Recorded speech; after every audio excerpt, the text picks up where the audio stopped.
अब आप टीचर हैं तो क्लास के साथ अटेंडेंस, टाइम टेबल, टेस्ट वगैरह पे टाइम तो देना ही होगा ना। जरूरी नहीं है, क्योंकि टीचमेंट बनाता है आपकी क्लास को असली डिजिटल और ऑटोमेट कर देता है ये सारे काम। इसलिए तो कहते हैं कि टीचमेंट पे टीचिंग आसान है। आज ही डाउनलोड करें टीचमेंट। नमस्कार, प्रणाम। निरहुआ ऑफिशियल न्यूज में आप सबके स्वागत बा। होली के रंग बा, होली के उमंग बा, त आई देखल जाओ केकरा ऊपर कितना चढ़ल राजनीति के रंग बा। जी हाँ, यहाँ सब पार्टी के कार्यकर्ता लोग आज जुटल बाड़न और यहाँ सबसे खास बात ही बा कि जौना पार्टी के जौन कलर बा वो पार्टी वो कलर के रंग लेके बैठल बा। त कैसन होई आज की होली, लाठी चली की गोली, आई देखल जाओ खास रिपोर्ट कैमरामैन पनारू के साथ मैं चिरकुट पांडे।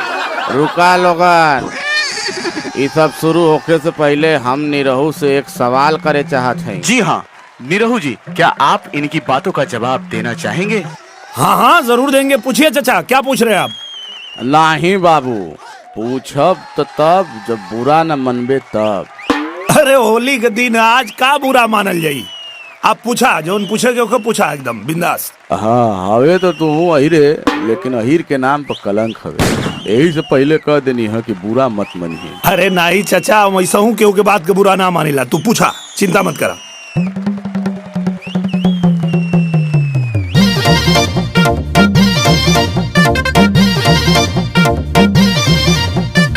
नाचे गावे के तो के चाही त काहे राजनीति में आइले।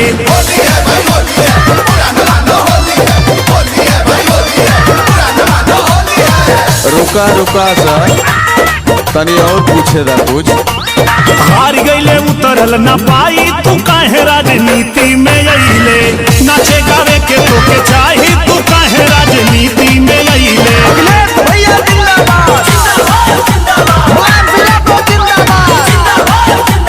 एक मिनट, शांत हो जाइए, शांत हो जाइए। निरहु जी, इन्होंने तो बहुत बड़ी बात बोल दी, आप कुछ कहना चाहेंगे?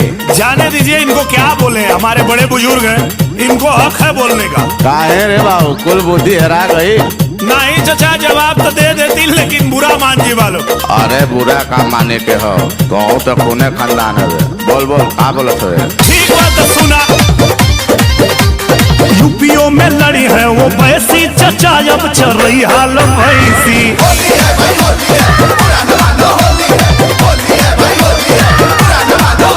समीकरण का होई ऐसी तैसी, चचा अब चल रही हाल भैसी।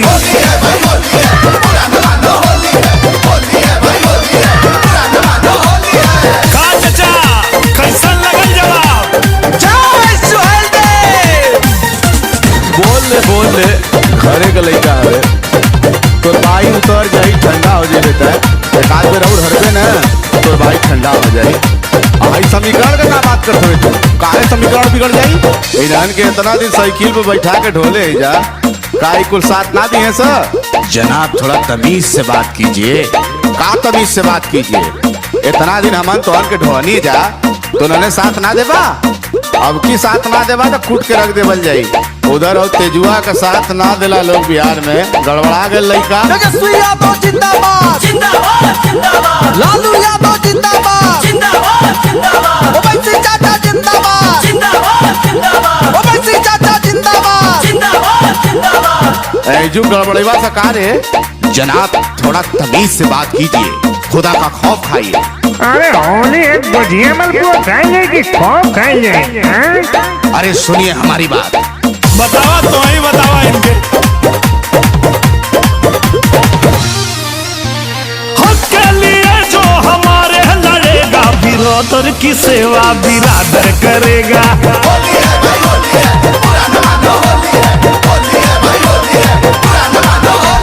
हम लोग अब ना किसी से डरेगा, बिरादर की सेवा इंशाअल्लाह बिरादर करेगा।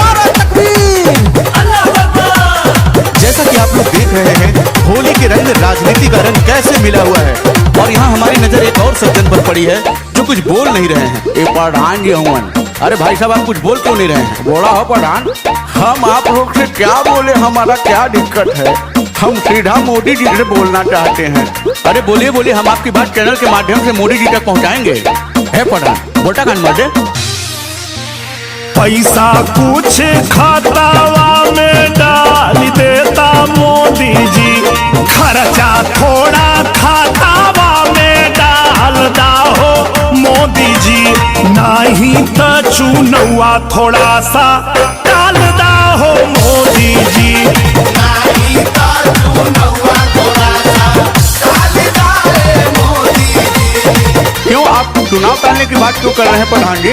जरा खुल करके बताइए। कहाँ है महराट हो मैडम, खुल के बोला।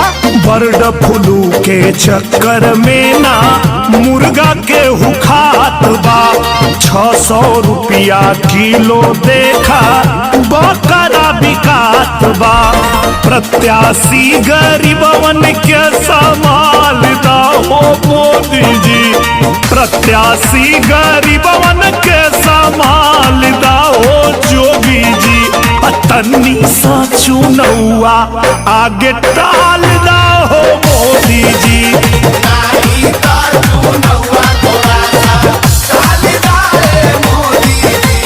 होली है भाई होली है, पुराना मानो होली है, होली है भाई होली है, पुराना मानो होली है।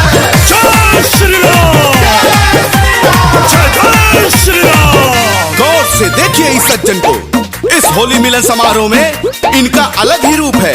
कैमरामैन पनारू से कहना चाहूंगा कि बाबा की तरफ कैमरा घुमाएं। बाबा जी, आप कुछ कहना चाहेंगे? जय श्री राम।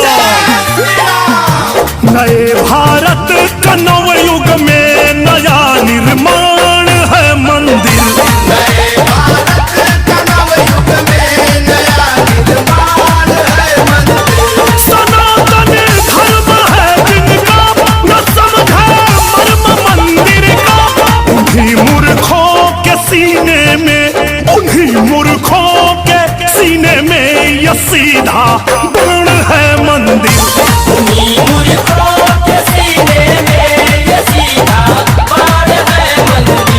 यह भगवा रंग है मेरा, ये भगवा रंग है मेरा, ये भगवा रंग है मेरा, हमारा प्राण है मंदिर, ये भगवा